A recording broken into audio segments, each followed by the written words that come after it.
Thank God it's Friday. Welcome to Breakfast Central on News Central Television, your one-stop shop for all that is news, insightful discussions, and everything in between. I am Benga Aborowa, and I'm happy to welcome you to this special show. And I am Olive Emodi, excited to be here again this Friday morning, and we hope that you're starting your morning with a cup of coffee and Breakfast Central. You know, they go very well together.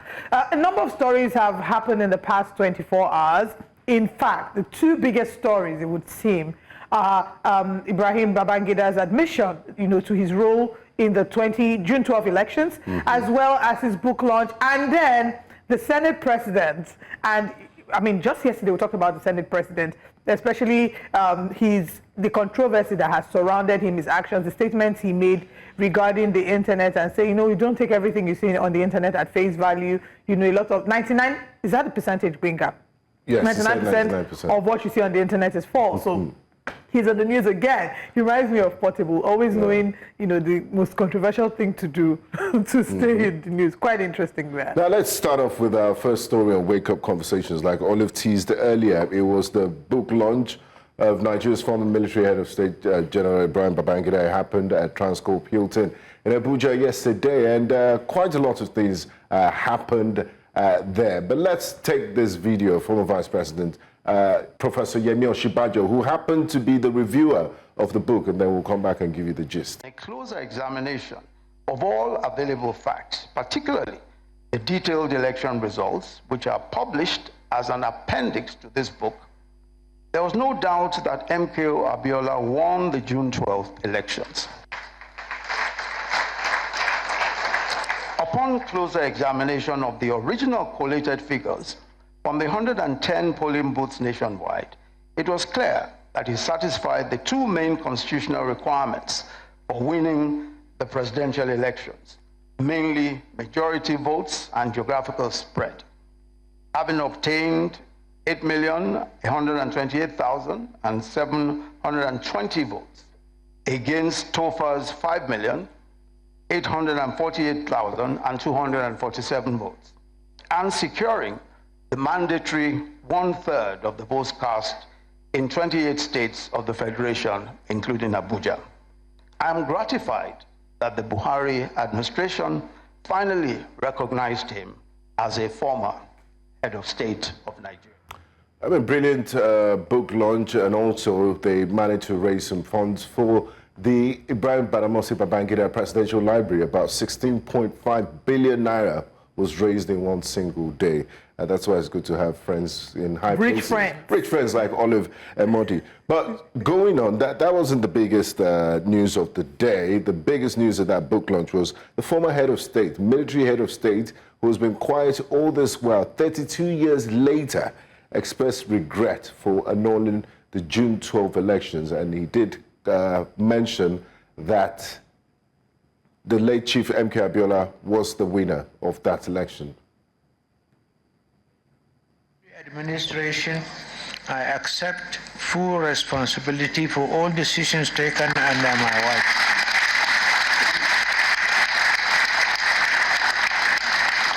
And June 12 happened under my watch. Mistakes, oversights, and missteps happen in quick succession. But I say in my book, in all matters we acted in the supreme national interest so that Nigeria could survive. Our nation's march to democracy was interrupted, a fact that I deeply regret, but Nigeria survived and democracy is still alive, a testament to our resilience and commitment to progress. Very emotional moments there. People, and I'm very happy, first and foremost, that he wrote his memoirs, because a lot of these historical players, we have General Yakubu Gowon still alive, T.Y. Danjuma, many of them have not written anything about historical figures. Obasanjo's written a few about the history and the roles they played in shaping the history of our dear nation, Nigeria. The book is titled A Journey in Service. Very good one there. But yesterday night, Abdul Abiola, one of the late Chief MK Abiola's children, was on News Central's Tonight with Adeshewa Josh. And he said, to err is human. and he's forgiven him and is happy that IBB has come out to acknowledge this, even though it's coming late. And if you could recall, last year or 2 years ago, the late president, the former president, I beg your pardon, Buhari, did honor the memory of MK Abiola. Right. I mean, billions of naira were raised yesterday, or was raised yesterday for this book and the foundation.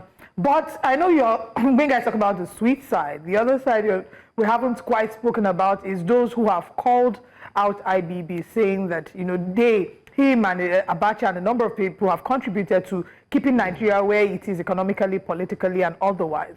And I did see a number of references. There were people who were saying that in saner climes, he will not be able to be celebrated as publicly as he is celebrated today. So as much as there were people who applauded what happened yesterday, and I agree with you when it comes to the fact that history needs to be written.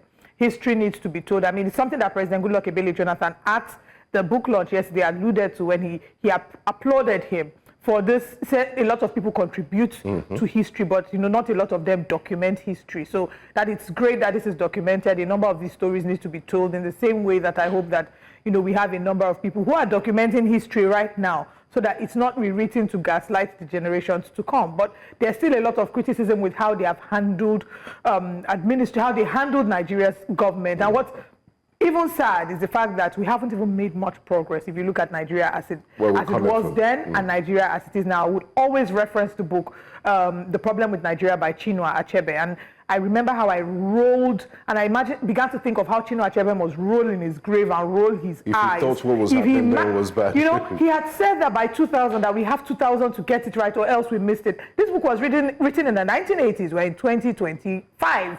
And we are far from getting it right. But there's hope. I mean, if you lose hope, why are you living? So I believe in a better future for our children. Let's hold on to grandchildren. Hope. Yes. Let's hold on to hope. And not just hope. That we have to do the work. We have to work towards it. Achieving a better We've been holding Nigeria. on to hope. Not to be a sarpus, but we've been holding on to hope for years, and nothing has quite changed. Nigerians have to decide if they want to continue, if we want our children and their children to be able to reference this administration and reference our time in government and be able to say it was my parents' time that messed up Nigeria, or if we want a different story to be told. But let's... you need the wisdom of the old and, of course, the energy of the youth. So this our generation, Olive, Nigeria will tell a different story. Amen. Okay, let's move on to another conversation. Senator Natasha Akpoti-Uduaghan, a senator, a Nigerian well-respected senator who unfortunately was in the news before now with the Senate president for the wrong reasons, is now again in the news. And this time around, it's an argument based on sitting arrangements by the Senate president, which led to him hushing her and asking her to be escorted out of the assembly. Let's take a look at this clip.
Now, this whole saga arose as a result of, the uproar. There was a sitting arrangement and she was reassigned because the opposition had moved to the majority wing, and, she, of course, was refusing to move.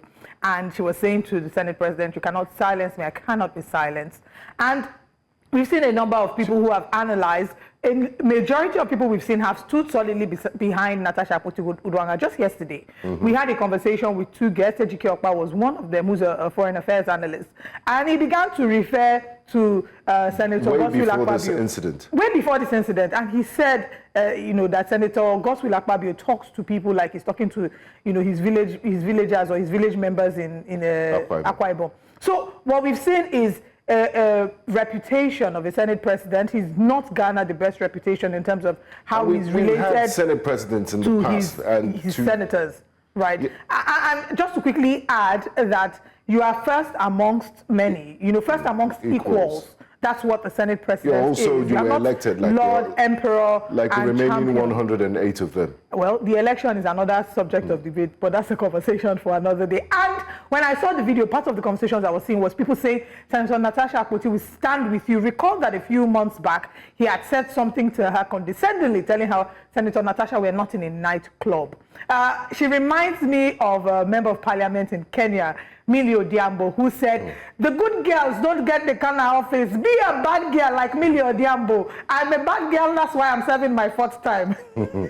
So, I mean, there are different ways to look at the incident that happened yesterday. 2 wrongs don't make a right. Absolutely. She was making a point of order on the seat. I guess it was a communication error on the seat that was not assigned to her. And I believe the standing rules in the Senate says you can't make a point of order if you're not seated on your rightful seat. So the Senate president refused to listen to her plea, and then the things escalated. But there are 2 ways to address things. I mean, there have been Senate presidents. We've had Bukola Saraki, we've had Adolphus Wabara in the past, but you never hear them denigrate their colleagues or speak to them in such a way that you think they're subordinate. And this is not the first time this is happening with Senator Godswill Akpabio. He's had spats with Senator Natasha, like you said in the past, and also Ali Ndume and others. So he really needs to look at himself and learn to be more diplomatic and tacit in addressing issues that have to do with his members. Absolutely. If not, you can be impeached too. I completely agree with you. You've summed it up all nicely. Whilst he has the power to reassign seats or whatever, at the end of the day, 2 wrongs don't make it right. There's a way in which we address her. And it's not hidden from us. Many people will say, oh, don't make it about the fact that she's a woman. We will make it about the fact that she's a woman. Does it remind you of a certain speaker, former speaker in Lagos State? His mannerisms and his behavior. It starts with an O. The one that is fighting for that is still office. fighting his own, exactly. So, anyway, but I hope that... Treat your colleagues nice so you don't end up in that kind of situation. All power does not belong to one person. All power belongs to God. So whilst you're in office, it's important that you treat people with respect and with decorum. She's complained about her voice being silenced. And whilst you may want to say, oh, in that particular scenario, it's hard to isolate the particular scenario, especially when there's been a precedent before that has maybe influenced the way in which she has perceived or started to perceive the Senate president. Olive, you're very smart. AI, African intelligence. I foresee you running for political office as the president of your estate residential association.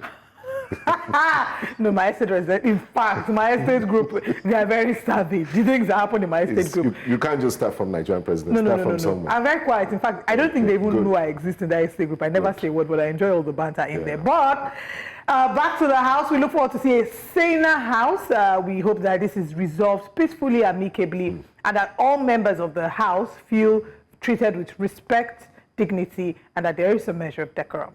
That's all that we have for you this morning on Breakfast Central. Let's share with you our top story. Local government autonomy stalls as CBN insists on process. Of course, this is dating back to the judgment that was delivered sometime in July. Banditry, Katsina communities berate state politicians, and quite rightfully so. APC opt out of Osun local government elections set to hold February 22nd rather. Advan to hold African Awards for Marketing Excellence. And the newspaper front pages will be one of the things we will review today, having our special guest join us and having you as well. All these and more on Breakfast Central.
Now, residents in the communities of Kwayawa, Yaone, Omado, Sakia, and Sora, all in the Zaka ward in the Safana local government area of Katsina State, have blamed the state's political class for the insecurity situation in the area. Some of them spoke to New Central television crew, accusing the state's politicians of failing to fulfill their election promises, leading them to their fate. New Central's Emmanuel Bagudu report. By daring commuters and motorists. The area, known as an insecurity hotspot, is largely being controlled by bandits and terrorists with the help of their informants. New Central television crew tried to investigate the situation on ground. Some of the locals here say that almost every 500 meters to 1 kilometer, one is likely to encounter them, as the area has been notoriously known for bandits' activities. They are surrounding here not more than 1.3 kilometers, 1 kilometer. So you mean if I shift into 1 kilometer, definitely you will see them. If you go there, definitely you will see them. But the only issue of our mind is that there is no single attempt by Katsina State government in order to eradicate banditry issue in Katsina and Zaka district. That is a post issue. We were meet Abdulaziz Eradua by then, DS, that is Deputy Speaker of Katsina, House of Assembly, he meets here. Even the governor of Katsina State, Alhaji Diko Omar, he visited the incidents here in Zaka not more than 1 year ago. First, the terrorists stopped us from farming. You can't move for more than 1 kilometer. Those that were killed didn't walk up to 1 kilometer. The hottest spot, Yoni Hill, just a few meters from the community, has seen a lot of citizens killed in recent times, including a police chief the community members described as an area commander on operation. They say this situation could have been avoided if elected politicians lived up to their promises. These police officers were brought here numbering up to 120 to help us, but today they are not even up to 15. Where are they? That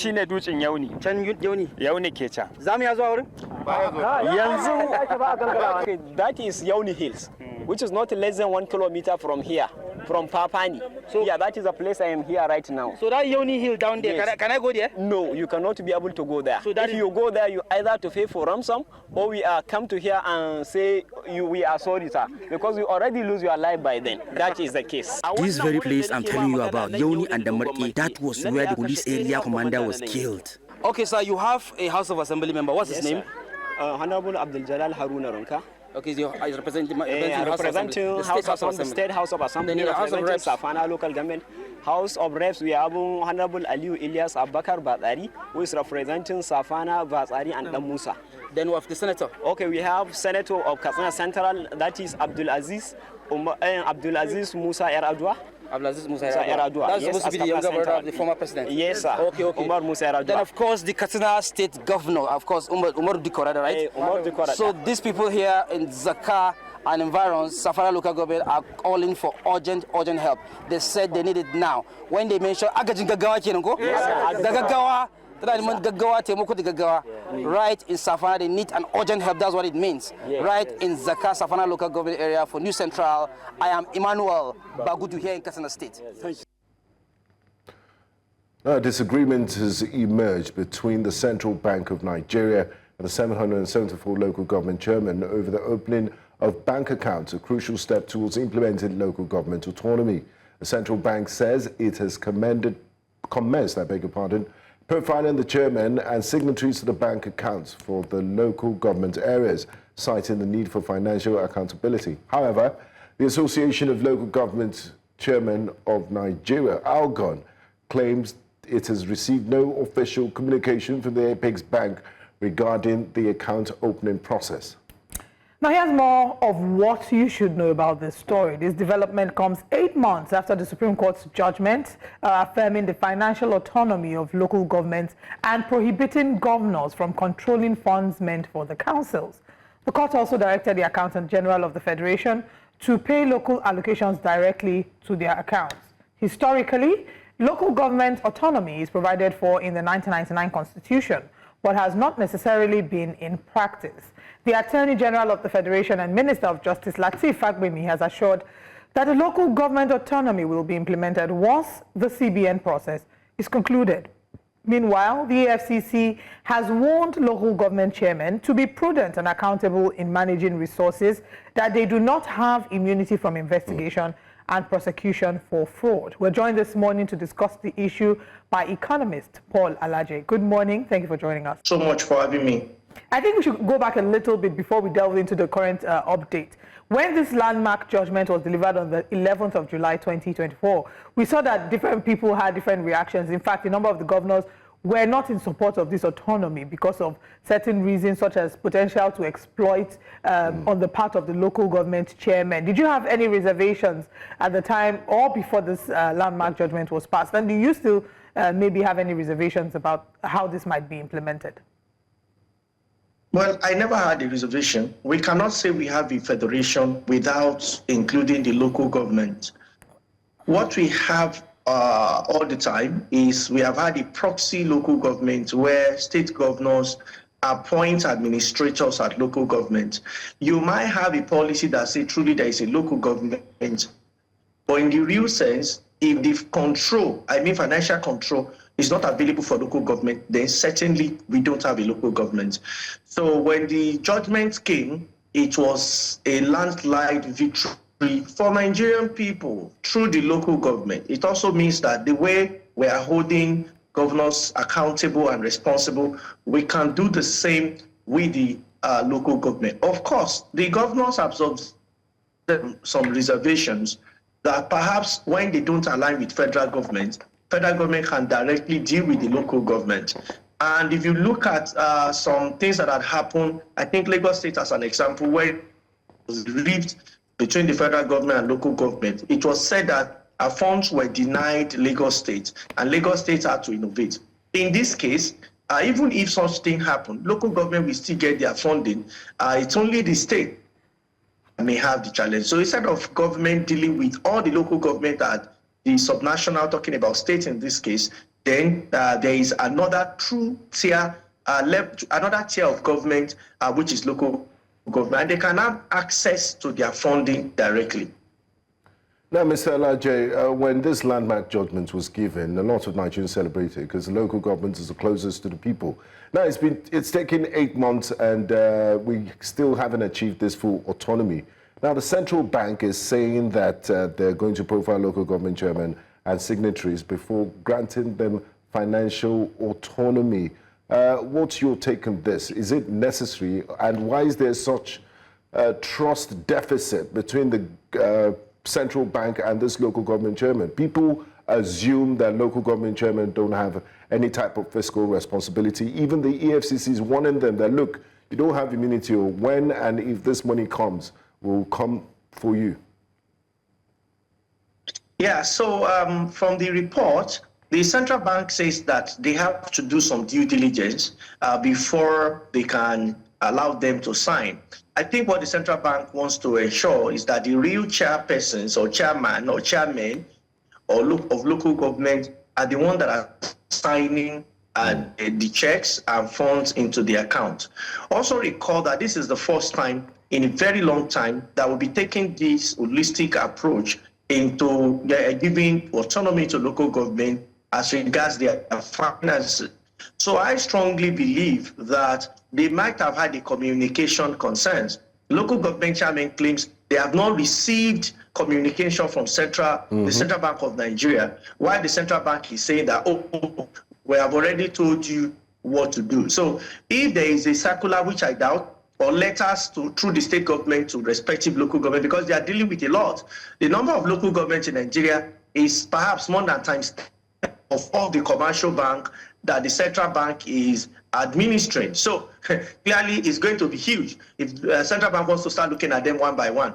I agree with the FCC, but I also must say that TFCC, we need to also expand its capacity to deal with 400 and 700 and over 770 local governments at the same time, about 774 at the same time, so that truly, if we can properly look at what local government have access to in terms of funding, and I tell you that it will go a long way to helping us. I also think that local government should make their book very public. They should publish whatever they are spending on. so that the people at the local levels, at the local government areas can benefit directly. Then the dividend of democracy will spread. It will not just be concentrated in the hands of few at the federal and at the state. And what do they do best? Such form is concentrated at the federal capital or at the state capital. But when it goes to local government, people can see how much each local government has been given. And I trust organizations, non-governmental organizations that we have partnered with. They will do a publication on how much has gone to each local government, maybe on a monthly basis, maybe on quarterly basis. I also want to call on the National Bureau of Statistics to quickly think of publishing funds that have gone into local government. Well, they may not be responsible for what they have done with the money, but let the citizen know what has gone to the local government, and that will really, really help. So for me, I think local government that have indicated any interest, they need to look at banks of their choice, perhaps the ones that are close to them. I'm aware that a few local governments don't have banking presence. Some of them have what we call it a microfinance. Some of them don't have at all. So I believe central bank will work with this. And this is also good news for local government without banking presence. When the banks know that local government will want to operate, that will also make commercial bank or microfinance bank to have presence in the unbanked area within some local government that has no banking presence. What that will mean is that we're going to have improvement in financial inclusion, because more people beyond the local government to open accounts in such area, and we're going to see a major growth in that regard. You've highlighted ways in which you think this can be done with a lot of clarity, and I think that will be helpful. Again, this just points to the fact that there's a breach of trust. Maybe the breach of trust will stem from the way the governors have handled funds and how a number of Nigerian citizens don't feel like they can completely trust them. But let's talk about maybe the integration of existing bank accounts. Is there a possibility, in what ways can we ensure the acceleration of this process? 8 months is too long a time. There are those who would, I don't know if you have clarity in this regard, about what the existing structures of their bank accounts will look like if they had maybe merged accounts with the state, seeing as the state was the one receiving the funds earlier, if they had separate bank accounts. Like, if we have banks going to the streets and opening accounts for people, they're trying to ensure that they reach the unbanked and reduce the financial exclusion statistics. Talk more of a whole local government. So what ways can we ensure speedy, an acceleration of this whole process? Well, to open accounts, 1 or 10, it does not take more than 2 days in Nigeria of today. So if local government have never said that, it's difficult for us to open an account, the chairman, I think what they have said is that they don't know that that is what central bank wants them to do, to my mind. And central bank, being the apex bank, cannot mandate back to do the same within 24 hours. What is important? Biometrics of the signatory to the account, know your customer, talking about KYC, filling of necessary form before funds can go into them. For instance, you are in Lagos, and I'm speaking to you this morning from Port Harcourt. If you look at what is obtainable in the two cities, opening an account is perhaps walking into the bank, taking necessary capture, verifying addresses physically, and accounts are opened. So I strongly believe that even when you look at the report published by the Bureau of Statistics, among other agencies, 51% of Nigeria now live in urban center. We have 40% who are living in rural area. Even though so-called rural area, some of them have banking presence, even though we have not covered all of them. So I strongly believe that maximum a week, by this time next week Friday, all local government chairmen or representatives should have a bank. I support central bank that for these monies to go to local government directly, truly, we must start a fresh record. And if you look at it vis-a-vis what has been obtainable before, recall that there are so many influence that have been obtainable regarding the local government. And how do we also control governors from not having access directly to such funds? If you say that we don't want to send money to the government, but the person that local government are the appointees, So it's important for election to hold, for people to say that we have appointed our own. We trust these persons. That is why we have appointed them. And the person have access to funds. So the stories local government tell that, oh, we're just figureheads. It is whatever our masters has given us that we are doing. The state has been carrying the project together. That may not necessarily be the case. Right. Local government will have access to their fund, and the entire state, the state and the local government areas will grow together. Now, Mr. Alaje, the Attorney General of the Federation, Mr. Lateef Fagbemi, has warned that defying the Supreme Court's ruling on local government autonomy might be tantamount to treason. Do you think this warning would be enough to ensure compliance amongst the state governors? Well, I think most state governors already are adjusting. A number of state governors have agreed with dates. In fact, they have chosen dates from the from the range given to them by INEC. So I've seen a lot of state governments. The one I monitor personally, they have given dates. And I think the state governors, unlike when the judgment came, it was a shock to many of them. Today, many state governors seem to have, they were ready to comply, and some have even complied as we speak. So I don't want to preempt them into saying perhaps the warning is not strong. This warning cannot be overstated. The Chief Justice of the Federation has a point, perhaps because of experience, has a point to issue such warning. And when we say warning, is it really a warning or an advisory? You know, telling God what the law might interpret such decision to mean. Therefore, I think that there is really no disagreement here since the state governors have started complying, at least those that we have monitored directly. But these hits that the local government is getting and the warnings that they're getting from everybody, EFCC, has come out to give very strong warnings, telling them that they are going to be taking, in fact, I'm going to quote them. It says, they were informed that the Commission has established a fraud risk assessment and control department, adding that officers of the department will be visiting local government councils in Gombe State to monitor the use of the expected enhanced receipts from the Federation account. They further disclosed that the Commission will be visiting local governments periodically to monitor their funds. I'm going to quote something that's very interesting here as well. It says, EFCC will be paying you visits occasionally to monitor how you are using the funds. We will come in the evening. Sometimes you may even be seeing us in your dreams. If they are getting this level of heat, this level of warning, it's almost like a threat. Almost like a threat. And, yes, it's not, it's understandable where this is coming from. Are the state governors also getting this level of heat? Should they be getting this level of heat? And all political appointees, really? Well, for us, you know that in our constitution, the governors have some level of immunity when they're in office. That is not obtainable to Senate, it's not obtainable to local governments, it's not obtainable to House of Representatives, it's not also obtainable to honorables with the states. It's only obtainable to, I think, the executive at the federal and state level only. It's not obtainable to the remaining two. Because of the kind of people we have become over the years, simple laws become very difficult for us to follow. That is why EFCC I've come up with such warning, including stating that a unit has been set up to visit the local government. My advice to the anti-graft agency, EFCC, is that we find a way to mandate local government to prepare a budget. There should be no extra budgetary spending. What do you want to spend your money on? So that we see it, not that what have you spent the money on? You've gone anyways.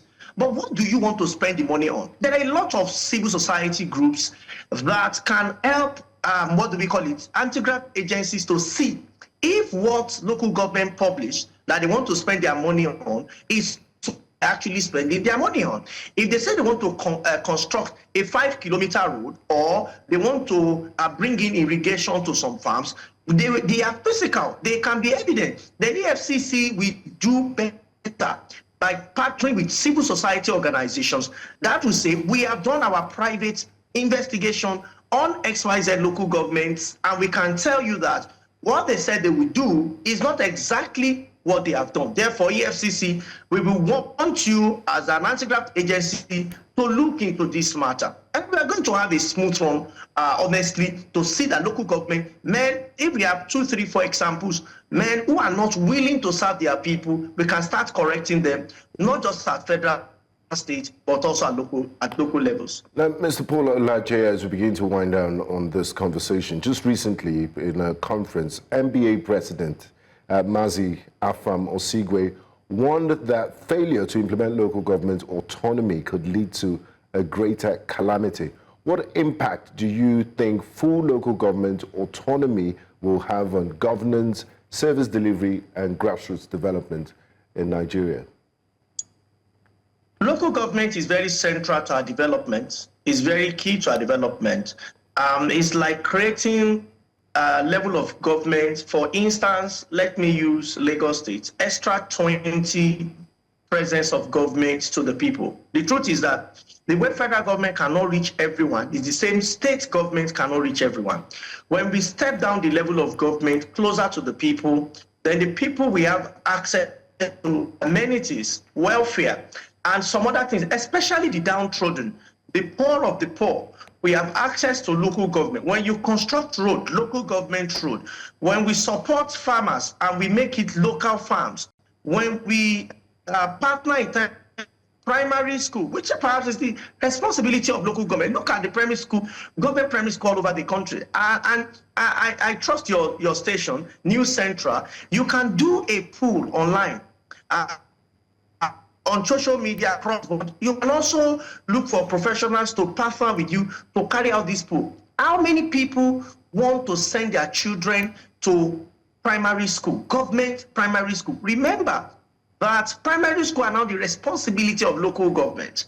Because of the failure of local government, everybody has turned to government, private school. That is where everyone wants to go. But can everybody afford, in the reality of today, with high inflation, with high poverty rate, high unemployment, with current economic quagmire, can we all afford it? To the point that it has even is now in the mind of many that if you take your children to government primary school, then you are an irresponsible parent.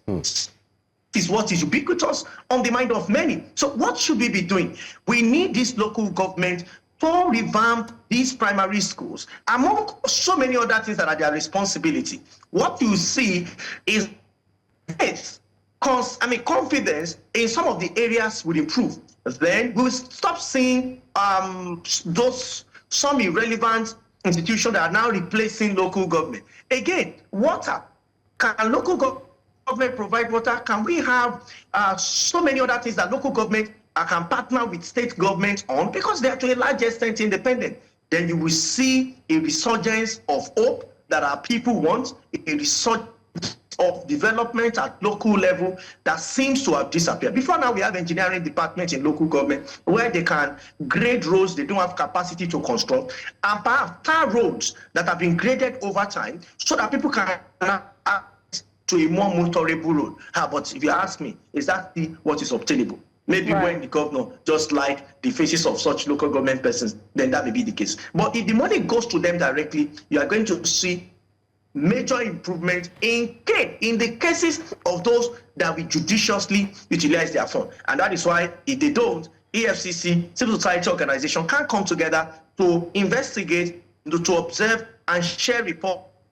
And so we can now say that if we are not willing to serve the people, there is no point coming to the public sector to say we want to serve the people. Because their money matters to them and they will follow it anytime, any day. I mean, it is worrisome, of course, to see the way that the local government has been handled. And many would argue that it seems like there's an attack on local governments. Even in recent times, state governors, House of Assemblies, their clashes. Look at Osun State, for example. Sacking them. Sacking of local government councillors. We've seen this happen in different states in the country. But I want us to quickly come to a recent judgment. I think it was 2 days ago that this judgment was given. A high court in Kano State had given a perpetual injunction against the Central Bank of Nigeria for withholding funds that are meant for the 44 local government areas in Kano State. Do you foresee that this might become the norm, that each of the state's local governments would then start to go to the courts? And how can we ensure that we don't get to this point? Because that then disrupts the flow of governance and,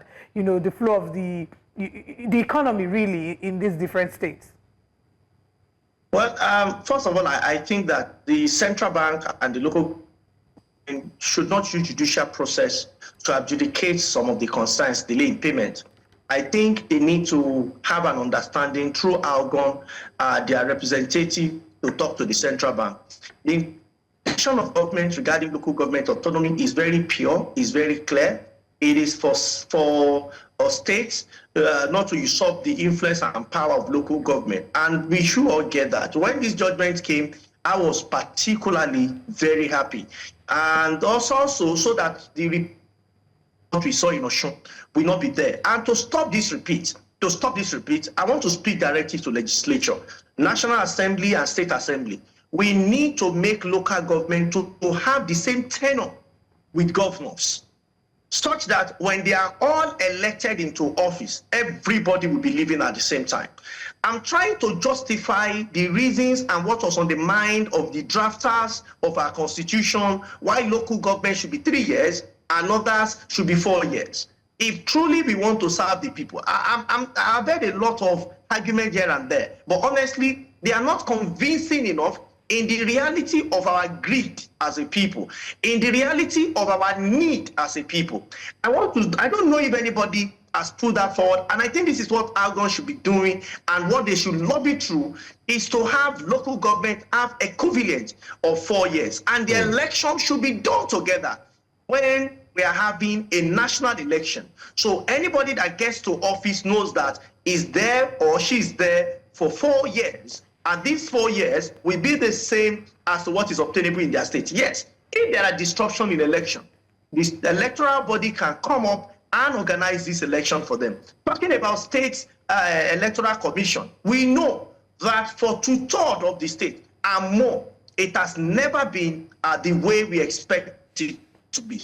So until we recalibrate this process and make local government to a large extent to be truly independent, politically and financially, honestly, the exercise may not be complete. Yes, financial autonomy we now have it in terms of judicial pronouncement, but financial freedom, we are still waiting for it. So the Attorney General of the Federation see what is done, but beyond that, for this autonomy to happen, I think that we need to take those 2 extra steps so that truly local government can be free from who are holding them on the jugular.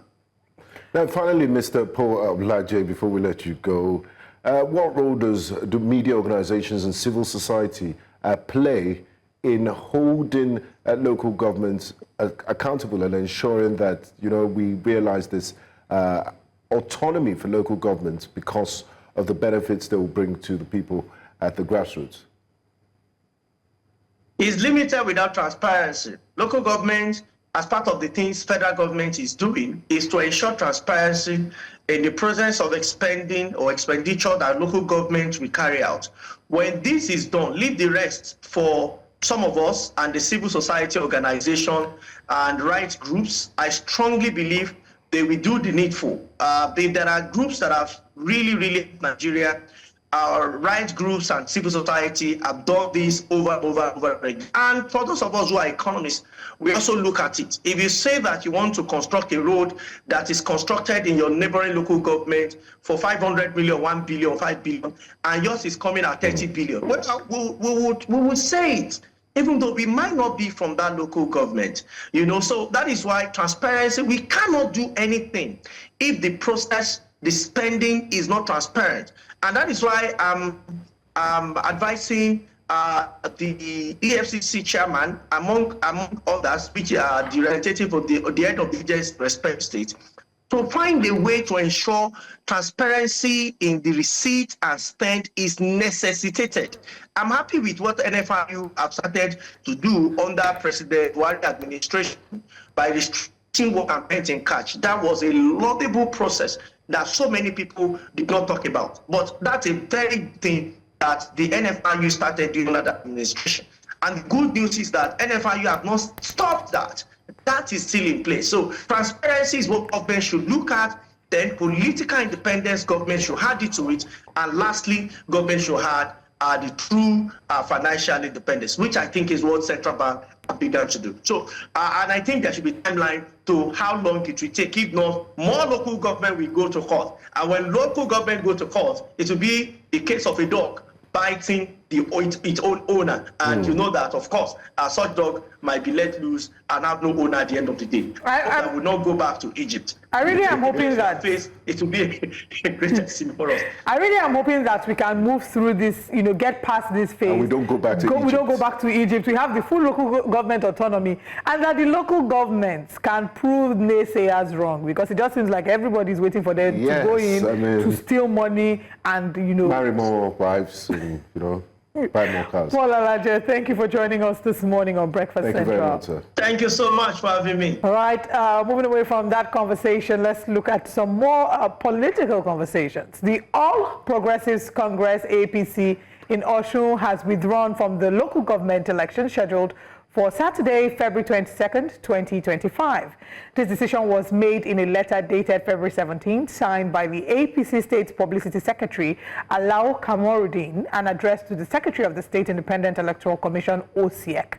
The APC cited February 10th Court of Appeal judgment, which reinstated its chairmen and councillors as the reason for its withdrawal. But PDP argues otherwise regarding the same judgment. All right, we have a clip that we hope that we can bring to you much later this morning. But let's share with you what you should know about the story. Now, the party claimed that the judgment implied that the seats were no longer vacant, making the election unnecessary and unlawful.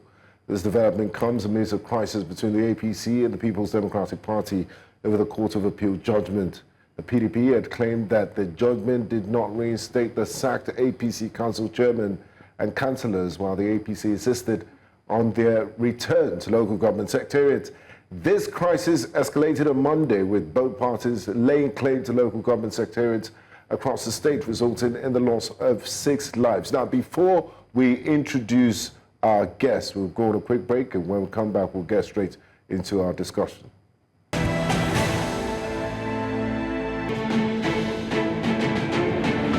Welcome back to Breakfast Central. The APC in Osun State have said they won't be participating in tomorrow's local government elections. They've given several reasons for this, and join us to make sense of all of this and to shed more light on it is Ismail Omepedan, former press secretary to former governor of Osun State, Adegboyega Oyetola. A warm welcome to you, sir, and thanks for joining us on Breakfast Central. The pleasure is mine. Good morning. Good morning. Now let's start with the big question, the elephant in the room. Why has your party, the All Progressive Congress, decided not to participate in tomorrow's local government elections in Osun State? Let me start first by apologizing for the environment where I'm speaking from. After consenting to this interview, the airline I was traveling with had to reschedule the time of departure. And so I had to leave the comfort of my home. And because I had consented to this interview, there was no way I could ask for it to be rescheduled. So thank you for giving us, thank you for honoring your commitment. Two is the fact that as I speak this morning, I don't speak for the APC. Even when I was working with the former governor, His Excellency Adegboyega Oyetola, I try as much as possible to ensure that I don't dabble into the affairs of the party. And so I need to make it very clear that I am not holding brief for the APC.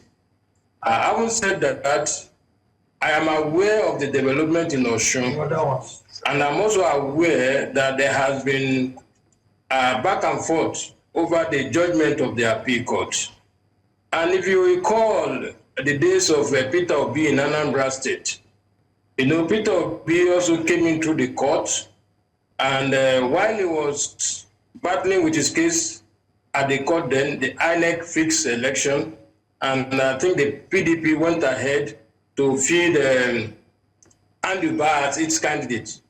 And after the election, the court ruled that as at the time Andy Uba was contesting that election, there was no vacancy.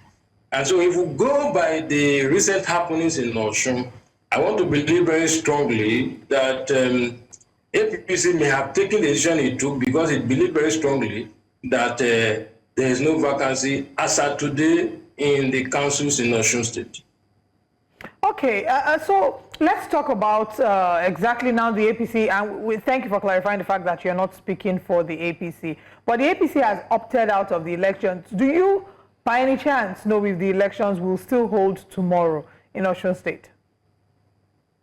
As a matter of fact, as at yesterday, before the Attorney General of the Federation issued what can be described as his legal opinion, the state government had gone ahead to prepare every grounds for holding of the election tomorrow. Now that the Attorney General has issued a legal opinion, I am yet to hear from the state government. But as a journalist and as a public affairs analyst, just this morning, around shortly before I set out for the airport, I had penned down a piece where I was trying to advise the state government to follow the rule of law. And what is the rule of law? You see, people tend to confuse this matter. I was a political appointee as at the time this whole matter started. And so to that extent, I am conversant with the issues. Now, what are the issues for the benefit of those watching us this morning? An election was conducted. After the election was conducted, before the election was conducted, PDP went to court. Another party called APP, Action People's Party, also went to court. Now, after the conduct of the election, the Federal High Court delivered a judgment on November 25th, 2022, based on the suit filed by the PDP. And the judgment was to nullify the election. Now, based on that, the governor was sworn in on November 27th, 2022. And on that day, as he was being sworn in, he issued an executive order sacking the council chairman based on the judgment that PDP had gotten on the 25th of November.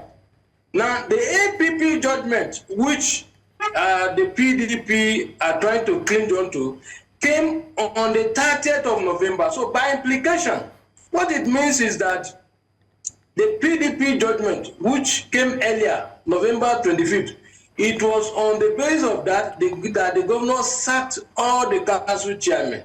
Now, you and I know that in election matters, the decision of a court of instance cannot be a final decision. And so ordinarily, I would have expected the governor to allow the matter to run its full course.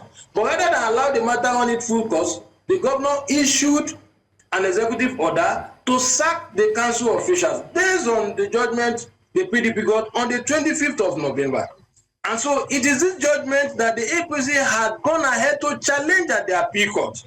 And when the appeal court looked at the relief sought by the APC, I think about 8 or 9 of the reliefs, and one of them was specific. The APC asked that each sacked council chairman be reinstated. And the Court of Appeal looked at all the relief and said that the appeal was meritorious and is hereby allowed. The court did not say that the appeal is allowed in part. You know, usually in legal terms, when they say appeal is allowed in part, the court will go ahead to list some of the grounds that it agreed with and those it did not agree with. But in this matter, the court said that the appeal is allowed. And so if the appeal is allowed, by implication, what it means that all the relief sought by APC was accepted. And it was based on that, the APC appealed to security operatives to help enforce the court judgment. Now, after enforcing the court judgment, PDP came up to say that there was a judgment by the APP. Now, don't forget that both the issue in the suit by the APP and that of PDP are similar in nature. And so, even that APP ruling, which was dismissed at the appeal court, I am aware that the APC has gone ahead to file an application for the relisting of that matter, and it is allowed in law. Now, so by implication, what it means that that particular matter is still pending in court. So as at this morning, the only valid judgment that we have in the face of the law is the one delivered on February 10th, 2025. But I mean, whilst you have this position, what we've seen is there have been, even on the show here yesterday and the day before, different sides, different interpretations that individuals have alluded to the judgment from the both parties, from the APP as well. But shouldn't a better option that should have been going to the court to ask for the interpretation of the judgment, as opposed to trying to take the law into one's hands? Because it would seem that that's what's at play here. Individuals trying to take the law into their hands by trying to interpret or enforce what they think the spirit of the judgment is. Shouldn't it have been a better idea to go to the court for the interpretation of this judgment? Well, I think today, the #1 chief law officer of the country is the Attorney General and Minister of Justice. And as I speak, he has spoken on the matter. I am sure his response was based on a motion moved on the floor of the House of Reps by Honorable Bamidele Salam of the PDP, who is incidentally from Osun State. They called on the AGF to intervene, and the AGF has intervened. He has given his ruling. Now, the AGF if you ask me, go to court now. As it is today, it is PDP that should approach the court, probably the Supreme Court. I mean, people will argue with you and say, the AGF just gave an opinion. It wasn't based on any law. He said, my advice is that this election should not take place. It wasn't backed by any legal jargons or anything. But my question to you is, like, moving forward, it's dragged on for too many years, and it's taken a different dimension. Like what we saw on Monday, 6 people died. There are going to be elections tomorrow. There's still a lot of court cases. What would be a suitable solution and way forward for you to get out of this conundrum we currently find ourselves in Osun State? Thank you very much. Let me say this. The opinion from the AGF's office cannot be regarded as a mere opinion. And I'll give you one instance because of time. When we had issue in Kogi under the former President Buhari's administration over issue concerning the death of the man who had just won an election, but which, in the opinion of the electoral body, the election was not conclusive. The AGF issued a position that the APC could replace the candidate. And that position eventually was what was adopted. You see, the AGF, ordinarily, if they had allowed the constitutional amendment that was proposed during the 8th National Assembly, which by virtue of the fact that I was a media consultant to the Senate Committee on Constitutional Review then, I was privy to, perhaps we won't be having issues over it. In that amendment, we try to separate the office of the Minister of Justice from that of the Attorney General of the Federation, so that people don't impute politics or read political meanings into their position. For me, I don't think that the position of the Attorney General is not backed by law. Don't forget, I told you earlier that Section 38 of the Electoral Act said it clearly that once a matter is decided against the occupier of a certain office that had been declared by the electoral body as the winner, that the person will continue to enjoy the benefits of that office until the matter is finally dispensed with. But in this case, the Osun State government did not allow, the Osun State government did not allow the matter to be finally dispensed with before it took action. So going forward, I will suggest very strongly that if the governor could benefit from the same gesture when his election was annulled by the election petition tribunal, nobody sacked him from the office. He remained in the office. He appealed the judgment to the appeal court, up to the Supreme Court. It was after the Supreme Court that everybody kept mute over the matter. So I will suggest that he should allow these local government council officials to remain and then approach the next court, which is the Supreme Court, because if he goes ahead to conduct the election tomorrow, I can assure you that we are inviting anarchy, and I think it's avoidable, because if he goes ahead to conduct the election tomorrow, those who will come out from that election will also claim, ownership of the offices. And you and I know that once such things happen, I mean, there's bound to be crisis. And let me also add that I am also aware that there are a series of suits even challenging the competence of the chairman of the Osun State Electoral Commission. He's my very good friend. I know as a fact that he's a PDP card-carrying member. And so the APC has also gone to challenge his appointment as the chairman of the electoral body that wants to conduct tomorrow's election. All right, I mean, it just feels like it's a maze that we keep turning around and around in circles in, and we don't even know what the way out is. Whilst on the one hand, we're fighting for the autonomy of the local governments, what the local government structure looks like is another conversation to be had. Inga? Yes, indeed, quite a lot to unpack. But we would like to say thank you to you, Mr. Omekwedo. We're out of time. I agree with you. Yes. We can only have a good local government autonomy if we go back to the Constitution, because you see, the same Constitution gives the state power to administer over local government. So by implication, what it means is that the state could tinker with the local government law at any time it wants. So fundamentally, some section of the Constitution has to be amended if local government must enjoy the type of autonomy we want them to enjoy. Thank you so much, Mr. Ismail Omekwedo, for your time and taking time to honor our invitation. We do appreciate your insights on the subject. Thank you. The pleasure is mine. God bless you. Okay, you're watching Breakfast Central. We'll go on a quick break, and when we return, we'll bring you more stories. Welcome back to Breakfast Central. Let's take you through what the big stories on the front pages are saying this morning. And we'd also like you to be a part of it by calling the phone lines on your TV screen. But joining us to analyze the top stories is Public Affairs Analyst Charles Ideo. Good morning. Thank you for joining us. Good morning. So much has happened in the past 24 hours. It just feels like... so many.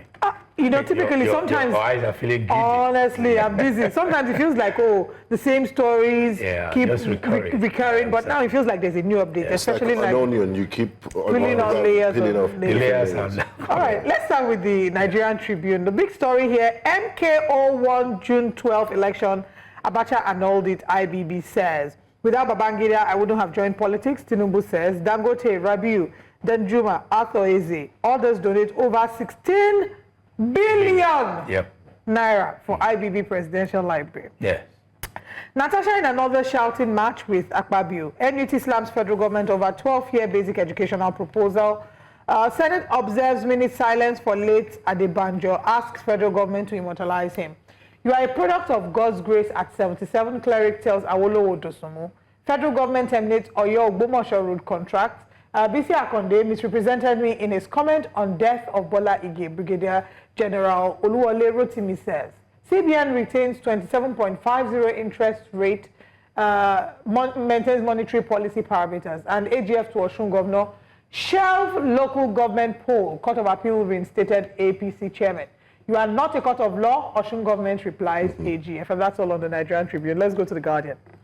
Now, what do we have on the Guardian front page? IBB admits Abiola won June 12, 1993 election and regrets annulment. This is coming 32 years after. And we also have Central Bank of Nigeria adopts cautious approach to rebase inflation, upholds parameters. The NEC seeks action against malnutrition, sidesteps tax bill, state police, and others. Federal government, through the Attorney General, tells Adeleke to suspend Osun local government elections. Population growth will spike petrol demand by 93 billion litres. Other ones. Okay, population growth. So we should stop giving birth? Yes. Or is it that the newborns use petrol for what? Do they add it to the baby formula? I have babies on the way. Akwebelos calls administration high after 100 days in office. Yes, and Lagos warns motorists against fake vehicle inspection numbers and concealed number plates. I wonder why that Akwebelos story is making me laugh. It sounds like someone setting an exam for themselves and marking it. Yes, again, would you expect him to say he's doing badly or something?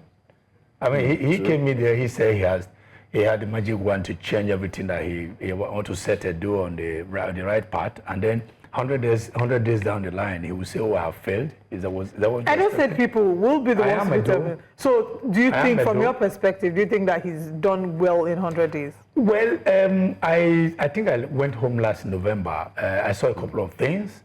I think the major thing he's doing is that Auchi Benin Express Road, that of course have been in bad shape. He's doing that. That's also is the trunk A road. But of course, you know that it's APC that's at the center. APC also at the sub-national. So I believe that that's what people are marketing for him as something. IGG when new political appointees enter. Yes. Like in Buhari, they said he was using body language. Yes. So might this be IGG from government? Initial gragra, for those who don't know. Do you think his strides are sustainable?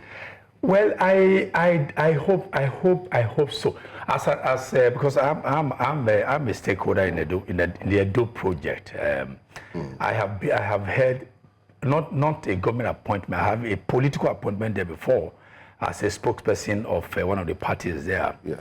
When I left Lagos briefly, I am a broadcaster as well, and then returned after a party lost the election, and then we couldn't hold the ground anymore.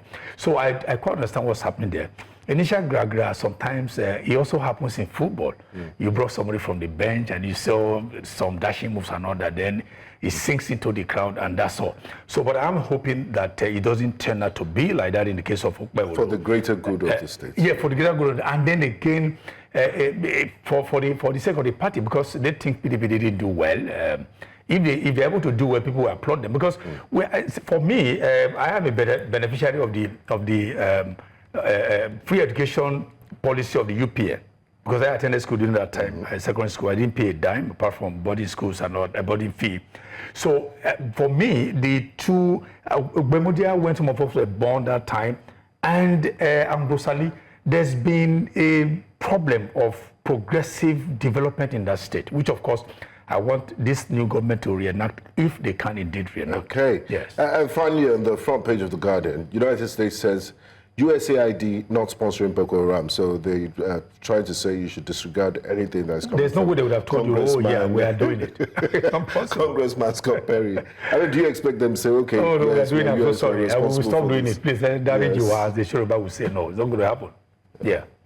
Okay, let's quickly look at the Nation newspaper as quickly as we can. On the front page of the Nation newspaper, again, the big story is IBB. Abiola won June 12, 1993 election. Wow. You know, whenever I see that heading, I'm like, wow, what a discovery. Yeah. Exactly. 32 years discovery. It reminds me of Mongo Park discovering River Niger. That was already there. That people have been showering People were fishing there, watching. Oh, wow. He suddenly discovered it from nowhere. Exactly. River Niger just started flowing when Mongo Park came. Yeah. But if not for the sake of the business of the day, I told myself, I would not, even as a journalist myself, I wouldn't mention anything about this exercise. I think it's an exercise in futility, if you will.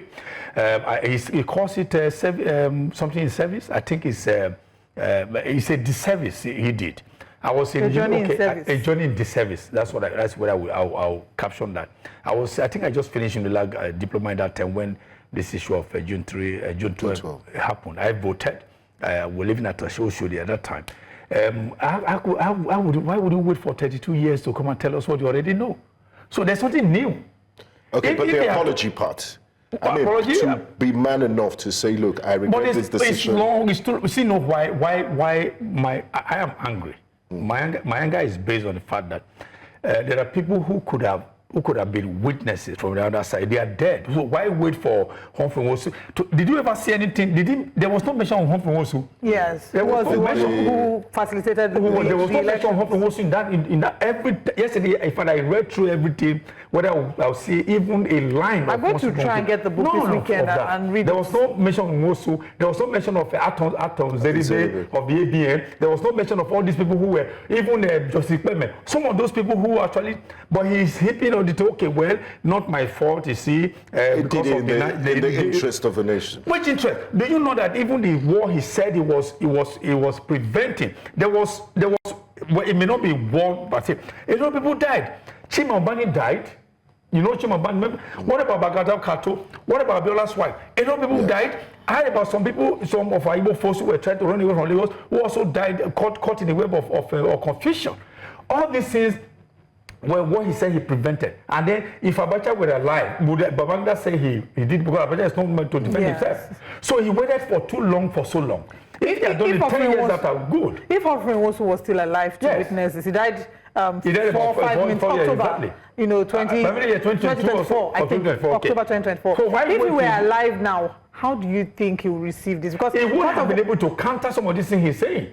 So that's what I'm saying, that for me, he's a villain. That's me. I mean, that not New Central. That's me, Charles Sideho. But Babangida for me is a villain, because he also said that even when he was there, Abacha. See, the military command is very strong. If you're number one, you're number one. Why would the number one not allow somebody to not be the one that will be commanding? It's a villain, or make decision.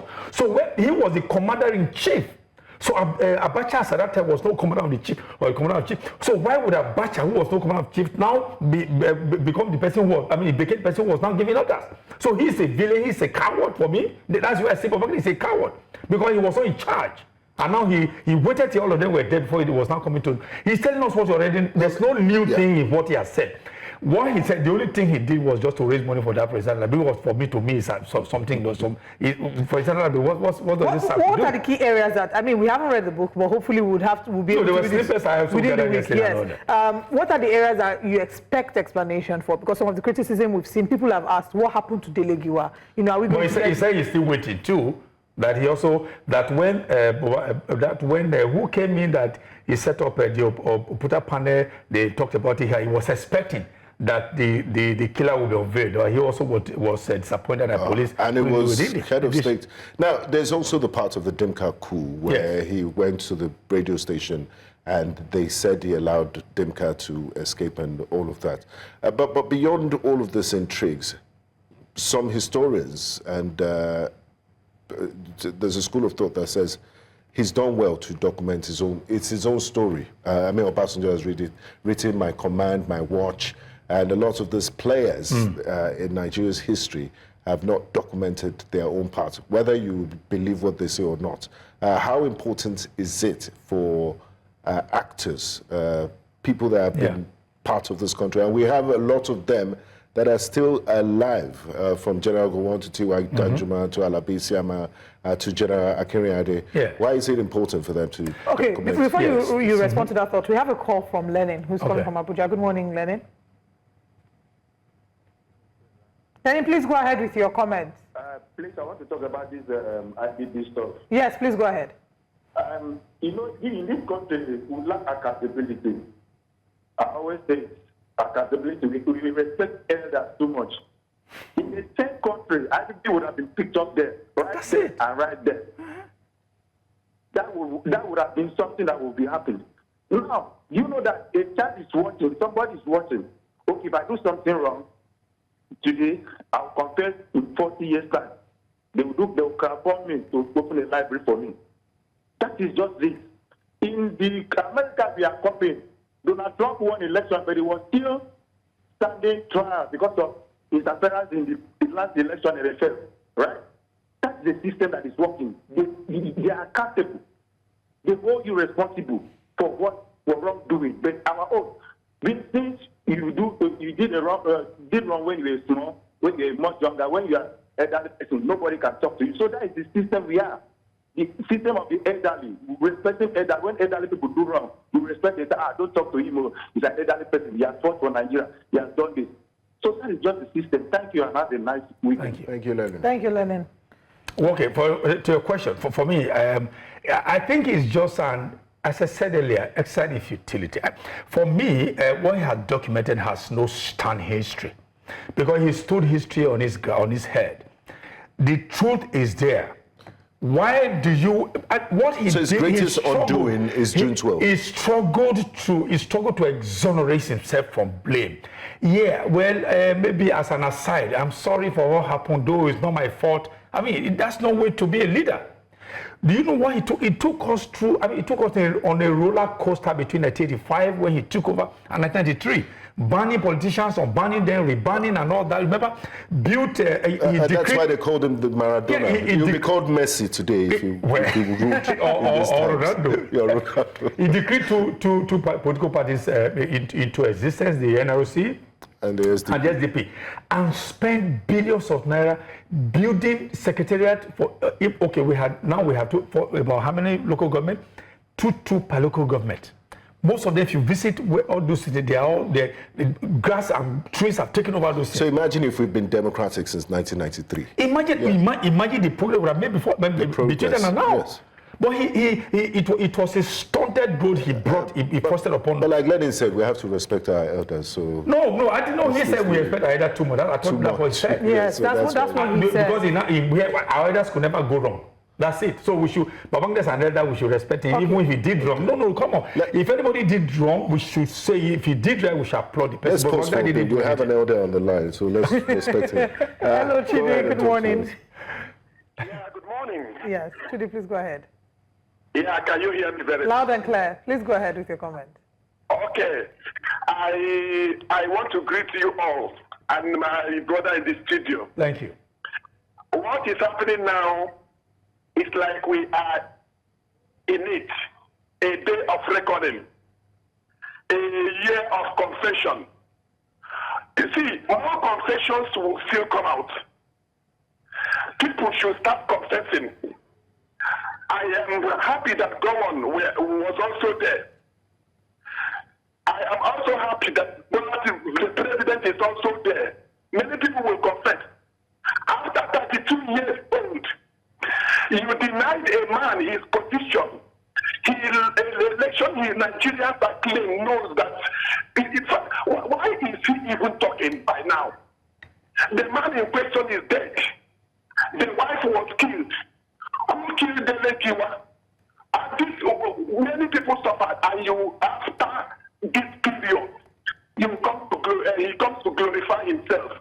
I think the point there is that because age is no longer his friend, and that is why he's talking. He wants to come and deceive Nigerians again. We know the truth. We know what's happened. All right, Trudy, thank you very much for joining, and calling.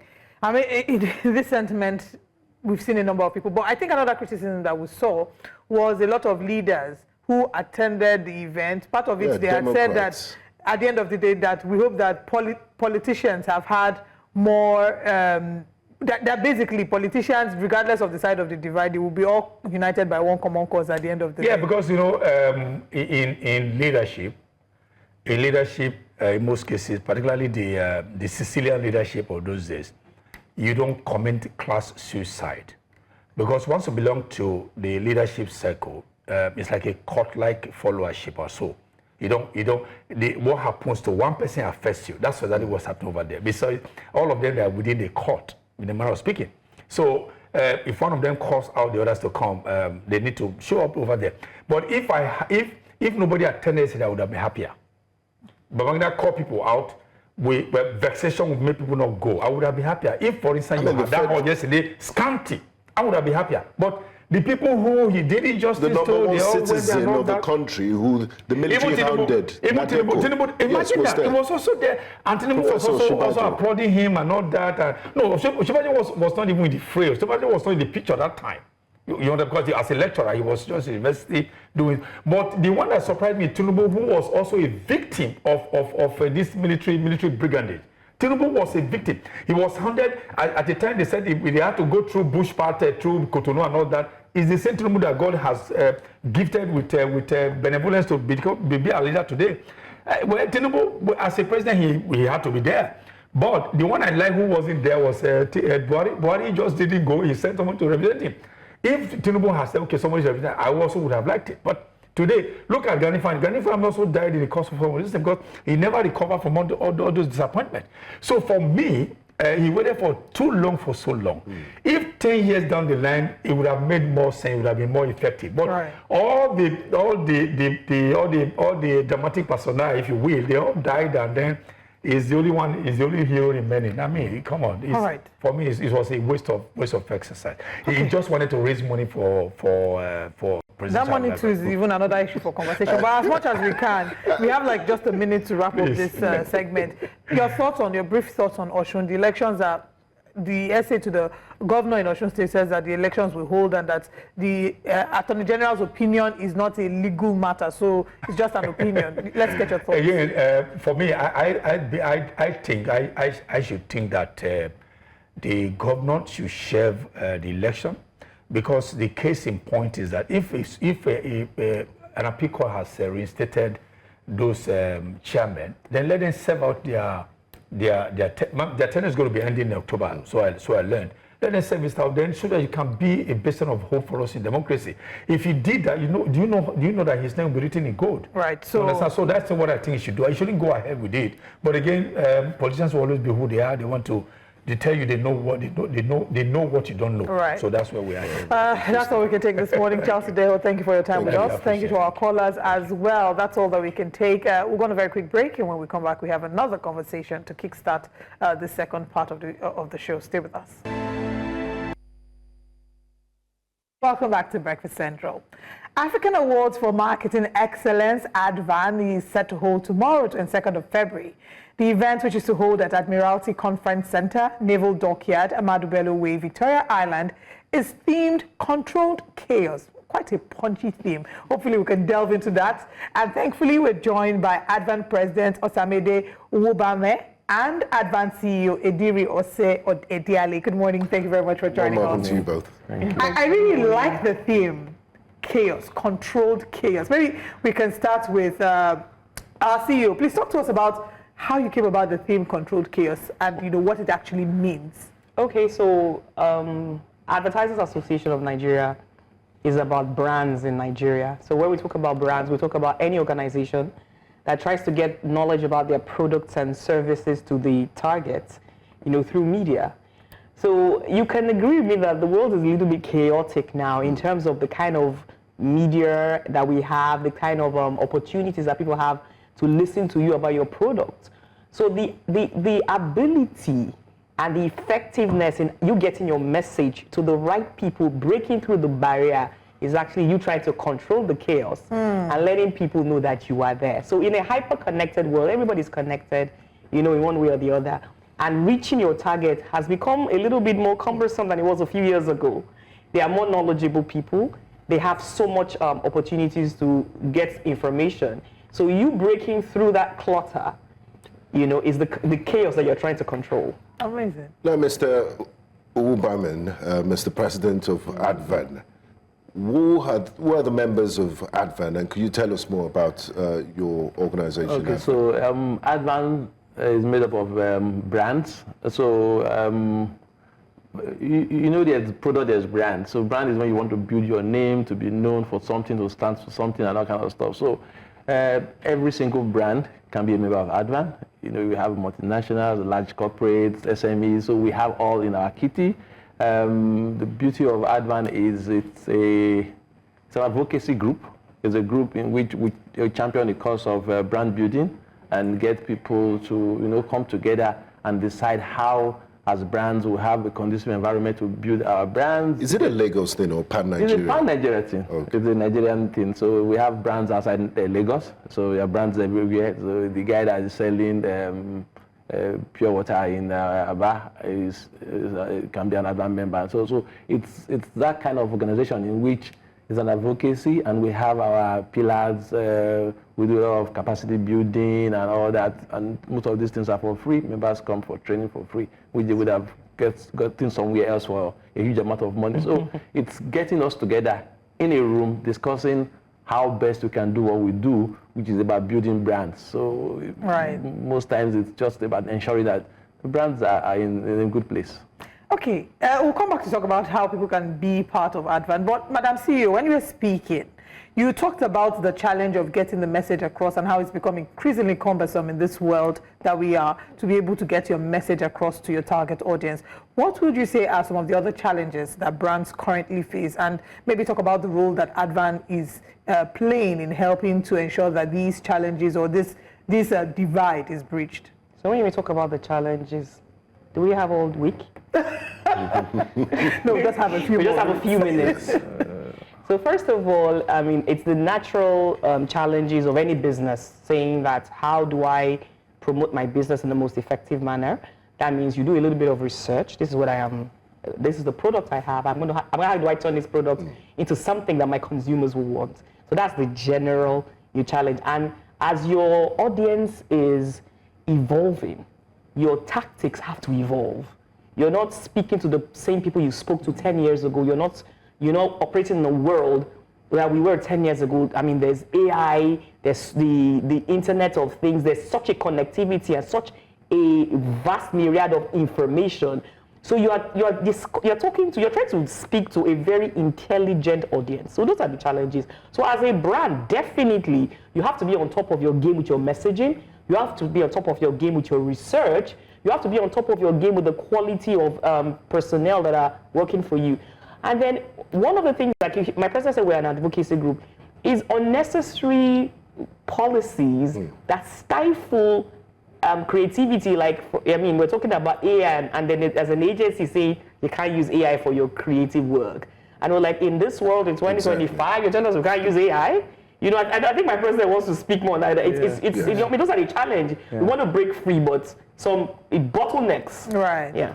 So there's the micro and the macro challenge, So internally, we have a lot of how do we allocate resources? How do we get things done? How do we then do our work with getting the buck for each naira we spend, so go far and not far. So that's the challenge. And you're also competing against other brands, you know what I'm saying? So because everybody needs that customer you need. The huge one for us is the external environment challenge, in which regulation, it's something that has kept us away for like 2 years. Do you interface with the regulatory? Okay, so it's a very good question, because if you are regulating advertising, and we are the advertisers, you exist because we are. Exactly. Because you were created to regulate us. So there should be a robust channel and conversation for that to happen, which has not been happening. And I say to people, one of the reasons why we think it's not happening from our end is that if we had, so the law that was created gave us a council in which everybody that's in the ecosystem sits in a room and have a conversation. So we are having to fight outside instead of fighting inside, resolve and come out. So the question I have been asking, and which is one of the reasons why we're asking the federal government to please give us a council, because the whole chaos that we're having outside, imagine you guys come into a room and have a conversation. Then you can vote. It's democracy. And then whoever wins knows that, okay, you're going to state your case. Yeah, absolutely. So when policies come out and people are wondering, where did this come out from? How did this happen? Who is doing this? So it's really a chaotic environment. I wish we had time to speak about the policies, but Madam maybe if we do have time. Tomorrow is the big day. Yes, the Advent Marketing Awards. It's award ceremony. BAFTA was last week. It was Grammys and Oscar season approaching. So tell us about this Advent Marketing Awards. What are the criteria for the nominations, and what happens there?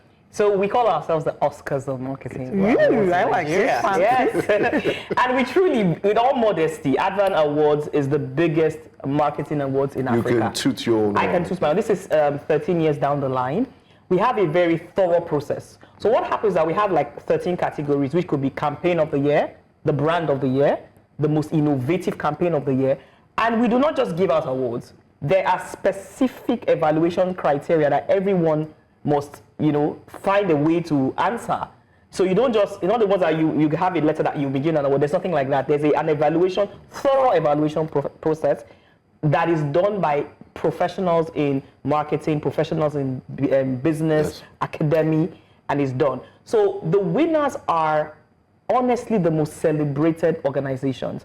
And we've also seen that most of the winners of the Advan Awards are the ones that are even topping the category. So if whatever category that brand is playing in, most of the time you see that as a winner, they are also a leader in that category.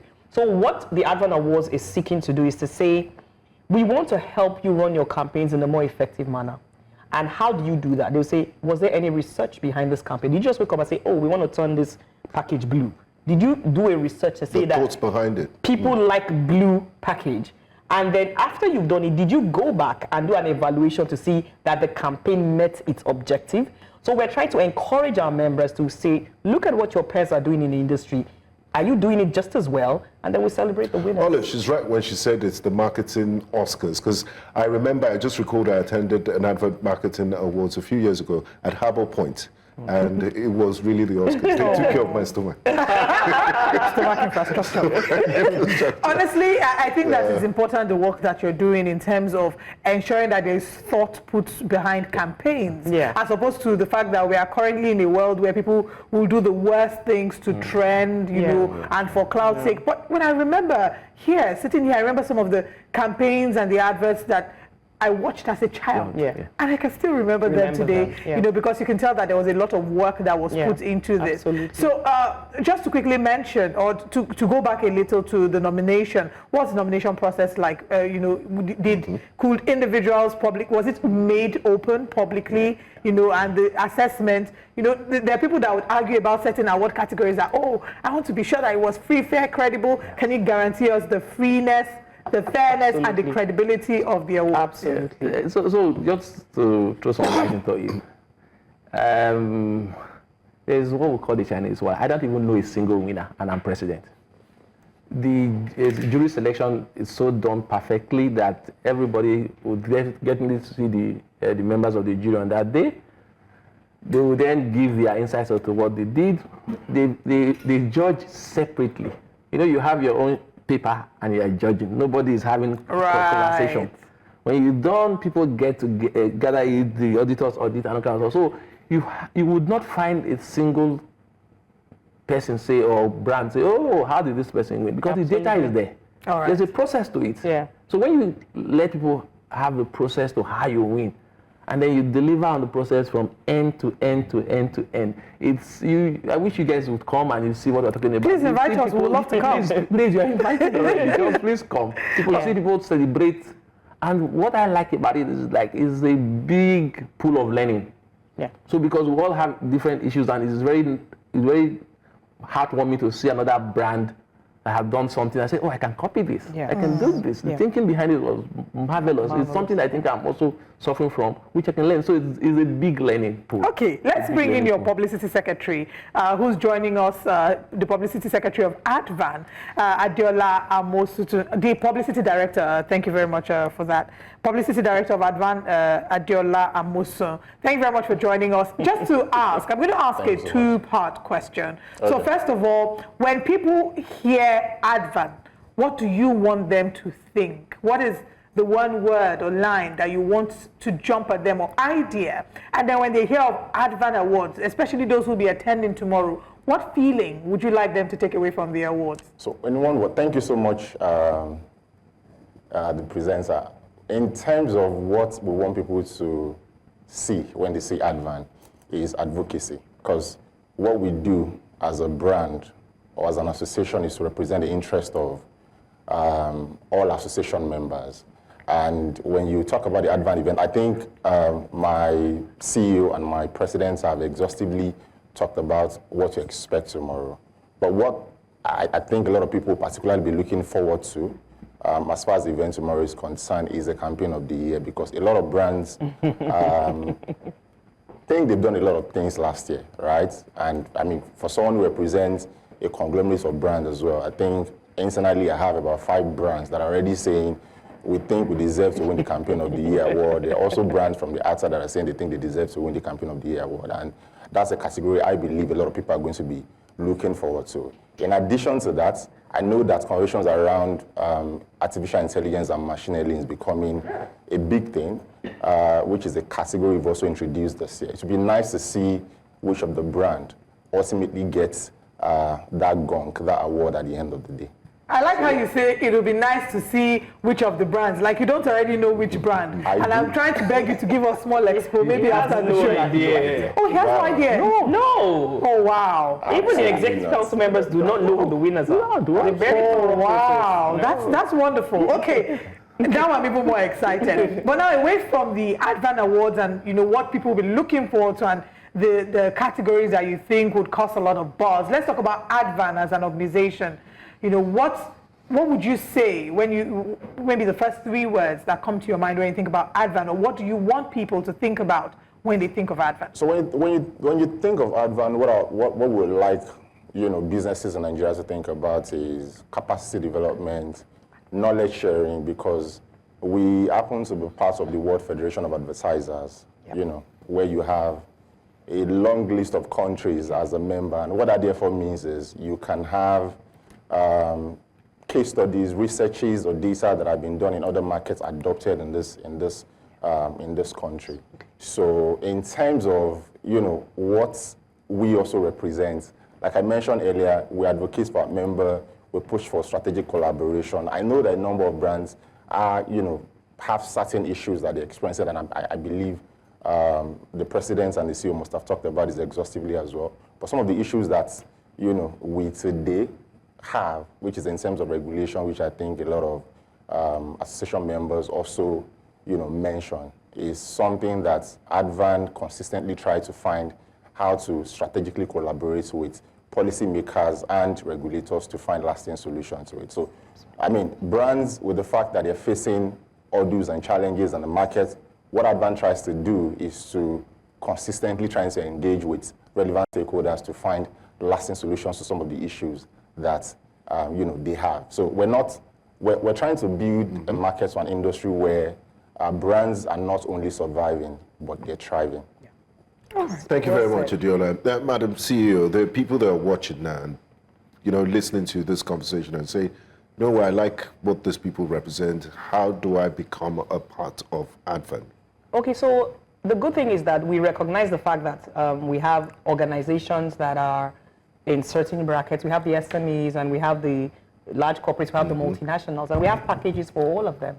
So to join our association, you can just go to our website, which is advertisersnigeria.com, advertisersnigeria.com, or you can send us an email on info@advertisersnigeria.com, and just tell us that I'm a business, I'm a registered business, and I do marketing to get my products to my members, and we'll have a short meeting with you, and we welcome you on board.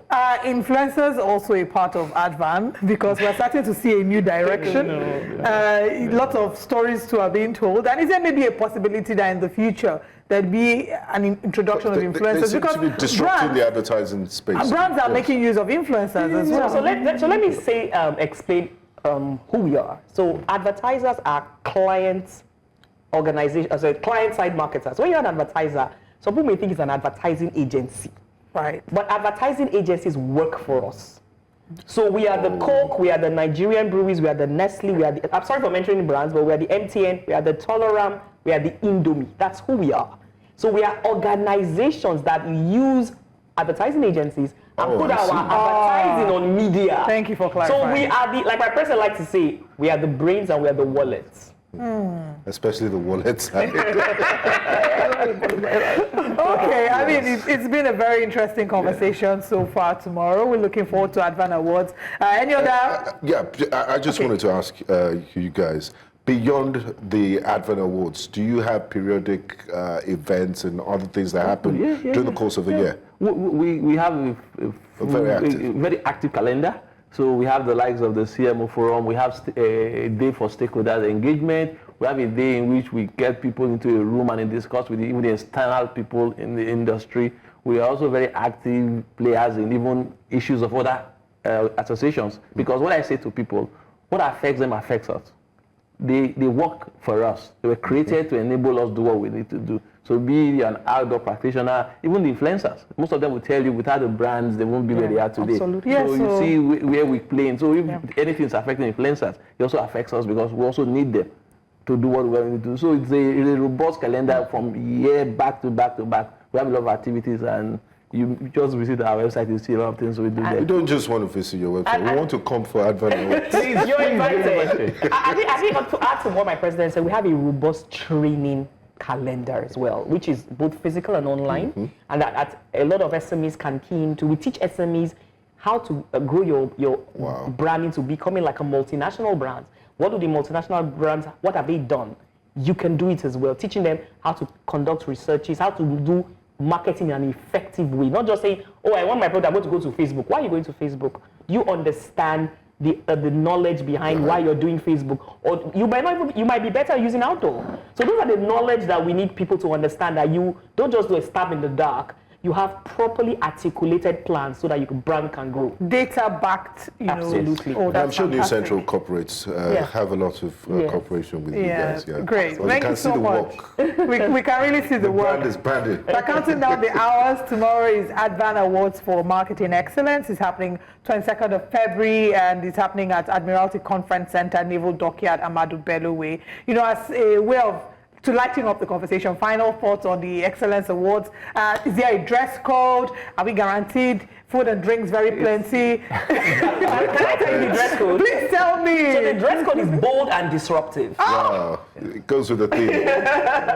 Yes. So we want you to be bold and disruptive. Don't conform to any. What I can wear. Yes. So that's the dress code. And then you see, we have all the drinks brands bringing their drinks.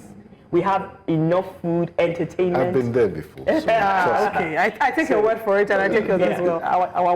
Our job is about creating marvelous, magnificent events. Yes. So what do you expect? What do you expect? Who are championing such things? Exactly. Exactly. The brains and the wallet. That's the one you remember. Wallet and food, that's one that concerns my co-host. Adiola, just a final thought as well in terms of how people can follow maybe on social media or websites, and their hashtags you like to promote as well. If you can share that with us as we wrap up the conversation. The hashtag is simply as Advan Nigeria, at Advan Nigeria on Instagram, on Twitter, and then in terms of websites, what we have is advertising-association-of-nigeria.com. Yeah. Okay. So for those who cannot attend, we have gotten invite. You have not gotten invite. Unfortunately, we commiserate with you for not yet getting your invite. But you can keep up to date with all the activities that will be happening tomorrow. Hashtag Advan Nigeria. Yeah. We look forward to seeing all of that. Thank you so much for joining us this morning on the show. Thank you. And good luck with the event tomorrow. Thank you. All right. Thank you for having us. This is where we end the show. Thank you so much for joining us this week. A number of stories have been explored over the course of the week, but the conversation continues even during the weekend with Breakfast Extra. Tune in tomorrow at 8 a.m. as Mazino and Judith will be following up with Osun elections. Osun elections will be happening tomorrow, it seems. What should be expected? I guess we can only keep our fingers crossed and find out. Thank you for joining us. I am Olive Emodi.